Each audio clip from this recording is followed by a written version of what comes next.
कल हमने देखा एक तरफ बैरिस्टर गौहर ये कहते रहे कि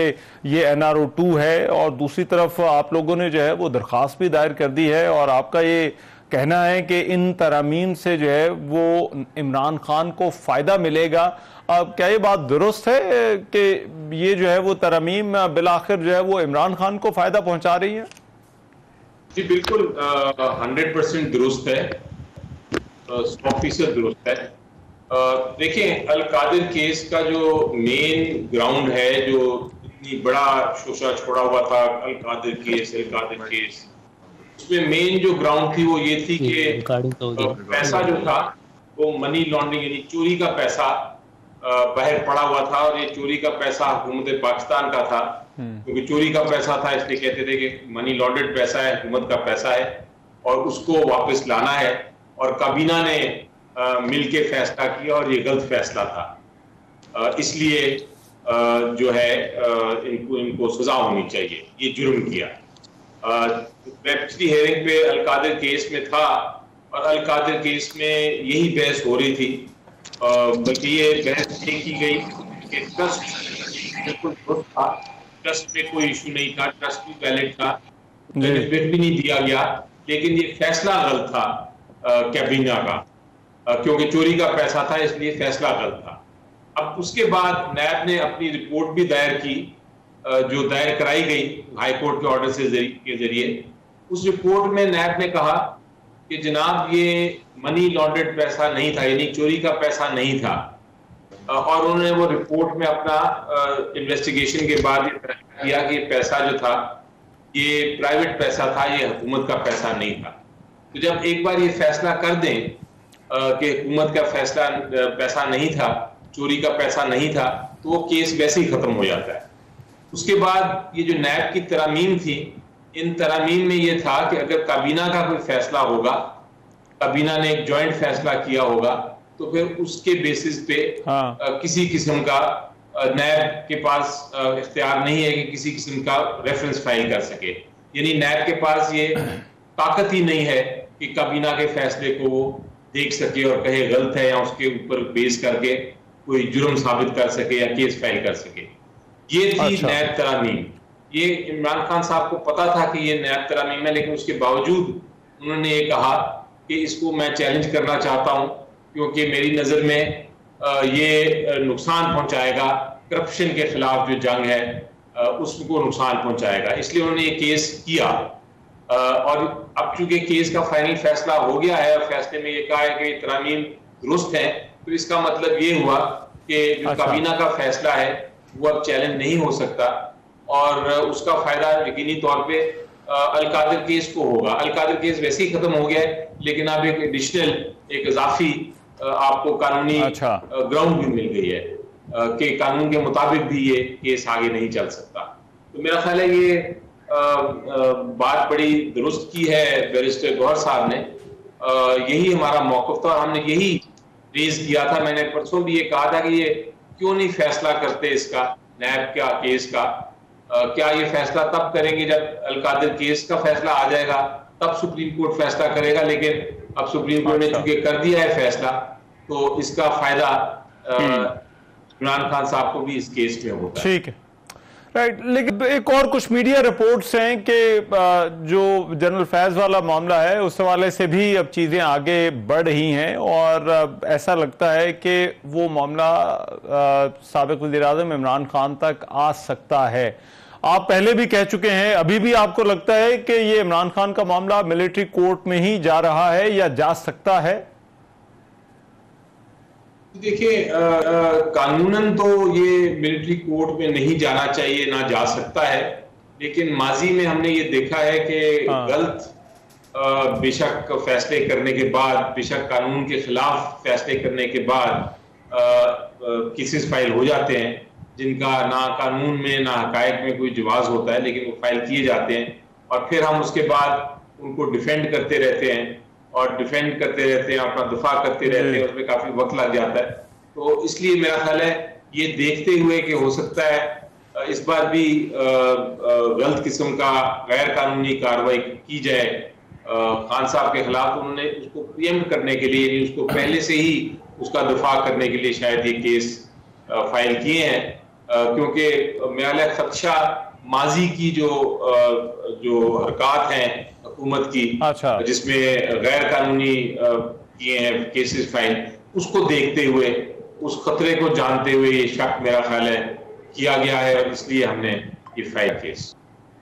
ठीक है। और जो कल जलसा होने जा रहा है, वो तहरीक इंसाफ जलसा कर रही है कल फिर बिलाखिर वली ज़फ़र साहब? जी बिल्कुल जलसा हो रहा है,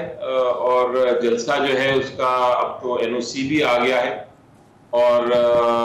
वो जलसा अब होके रहेगा, और उसकी जगह भी मखसूस कर दी गई है। तो अब कोई इसमें रुकावट नहीं, इंशाल्लाह जलसा बिल्कुल होगा, और हर एक को कॉल भी दे दी गई है, वो आ भी रहे हैं बड़े जोरों शोर से, जोशो खरोश से। अच्छा, और जलसों से आपको लगता है वो पार्टी मोमेंटम को बना सकेगी, तहरीक का, इमरान खान की रिहाई का जो वो चाहती है? देखिए, सबसे पहले तो ये इरादा बड़ा वाज़ेह है, और अरेंजमेंट भी बड़ी वाज़ेह है कि पुरअमन एक जलसा होगा जो हक है, बुनियादी हक है, और इसके बाद प्लान ये है कि ये एक मूवमेंट की शक्ल में जलसे होंगे। ये तो शुरुआत है, ये पहला जलसा है कुछ अरसे के बाद, लेकिन इसके बाद हर जगह, हर डिस्ट्रिक्ट, हर शहर में जलसे होंगे, जब तक कि पूरी तरह कौम जो है वो बेदार ना हो जाए, वो बिल्कुल उजागर ना हो जाए, और आके अपनी जो हक है उसको समझ ले कि हक क्या है। तो ये एक पॉलिटिकल प्रोसेस होता है, और मैं ख्याल है कानूनी प्रोसेस के साथ, जो हम कानूनी जंग लड़ रहे हैं उसके साथ ये पॉलिटिकल प्रोसेस भी बहुत जरूरी था। था, इसलिए वो अब उसको हम फॉलो कर रहे हैं, स्ट्रेटजी, सियासी स्ट्रेटजी। अच्छा, एक और मामला अली ज़फ़र साहब, जो हुकूमत के राब्ते हो रहे हैं मौलाना फजल रहमान से, और इम्कान है कि कोई कानून साजी है जिसके लिए हुकूमत कोई सपोर्ट चाहती है मौलाना फजल रहमान की, इसको आप किस तरह से देखते हैं और इन हुकूमती कोशिशों को? जी देखिए, हमने बिल्कुल एक फैसला किया था, और फैसला ये था कि जरूरी है कि हम कॉमन ग्राउंड्स ढूंढें ऑपोजिशन के साथ, और ऑपोजिशन को ज्यादा मजबूत करें। तो उसमें JUI के साथ भी हमारी बातचीत चल रही थी, और चलती रहेगी, और चल रही भी है, जिसके अंदर ये हमारे कुछ कॉमन ग्राउंड्स मिल गई हैं हमें। वो कॉमन ग्राउंड्स मसलन जमहूरियत की बहाली एक बड़ा कॉमन प्लेटफॉर्म है, जो जिसमें दोनों पार्टीज यकीन रखती हैं, और वो हम कोशिश करते रहेंगे, क्योंकि बड़ा जरूरी है कि जॉइंट ऑपोजिशन हो इस हुकूमत के खिलाफ। लेकिन बहरहाल JUI का अपना एक पार्टी है, सियासी पार्टी है, उनको कोई रुकावट नहीं कि वो दूसरी साइड से भी बातचीत करें, और वो शायद अगर बात करते हैं वो उनका हक है, हम भी अपनी बातचीत करते रहेंगे। और हम तो कोशिश कर रहे हैं कि हमारी उनके साथ एक कॉमन प्लेटफॉर्म, जिसको मैं कहता हूँ, उसूलों पे हमारी उनके साथ एक कोलिशन हो, और बाकी और दीगर जो सियासी जमातें जो उन प्रिंसिपल्स पे, उन उसूलों पे हमारे साथ आगे खड़ा होना चाहती हैं, और जमहूरियत को वापस लेना चाहती हैं, जो जमहूरियत को नुकसान पहुंचा है उसको खत्म करना चाहती हैं, आइन की बहाली चाहती हैं, ये स्टोलन मैंडेट जो है जो इलेक्शन में हुआ उसको उसकी वापसी चाहती हैं। तो ये सारी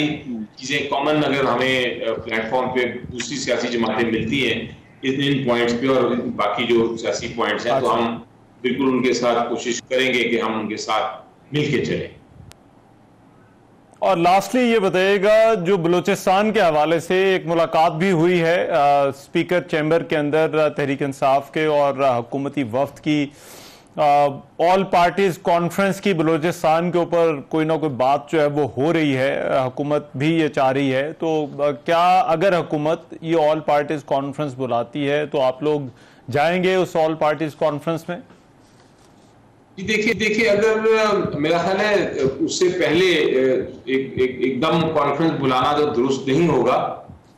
उसमें तो बहुत सारी एक तरह से अनफॉर्चुनेटली पॉलिटिकल सियासी मसले आ जाते हैं। सबसे पहली बात तो यह है कि जहां तक दहशतगर्दी का सवाल है, ये इसको खत्म करना, इस पे कोई दो राय नहीं है। सारी पॉलिटिकल पार्टीज जो हैं वो उस कॉमन प्लेटफॉर्म पे हैं, लेकिन ऑल पार्टीज कॉन्फ्रेंस बुलाना वो अगर उससे पहले एक बहुत सारी चीजें क्लियर करनी पड़ेंगी आपस में, कि वो ये ना हो कि वो उस कॉल और पार्टीज कॉन्फ्रेंस में कोई मजीद ट्विस्ट आ जाए, कोई मजीद पेचीदगियां हों। एक 1 पॉइंट एजेंडा अगर होगा और वो बड़ा वाज़ेह एजेंडा होगा